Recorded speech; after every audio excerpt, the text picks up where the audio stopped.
নমস্কার বন্ধুরা, আমার রান্নাঘরে আপনাদের সবাইকে স্বাগত জানাই। তো আজকে আমি বন্ধুরা শাক ভাজা করব। এর জন্য আমি কিছুটা কলমি শাক, কিছুটা ছাঁচি শাক তুলে নিয়েছিলাম। এই যে এগুলো ছাঁচি শাক বলে বন্ধুরা, আর কলমি শাক তো আপনারা চেনেন। তো আমি এগুলো ভাজা করব। কড়াই গরম হয়ে গেছে, আমি এখানে সর্ষের তেল দিয়ে দিলাম।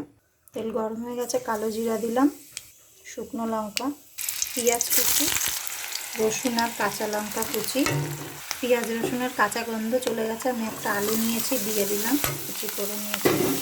আলুটা একটু ভাজা ভাজা হয়ে গেছে, নুন দেবো, হলুদ, এবার শাক ভর্তা দিয়ে দিচ্ছি। শাকটাকেও আলুর সাথে ভালো করে মিশিয়ে নিচ্ছি, ঢেকে দিলাম। এবার শাকটা নাড়িয়ে নেব। বন্ধুরা, শাক ভাজা হয়ে গেছে, আমি এবার নামিয়ে নেব। এই যে ভিডিওটি ভালো লাগলে অবশ্যই একটা লাইক করে দেবেন, চ্যানেলটাকে সাবস্ক্রাইব করবেন। Bye bye.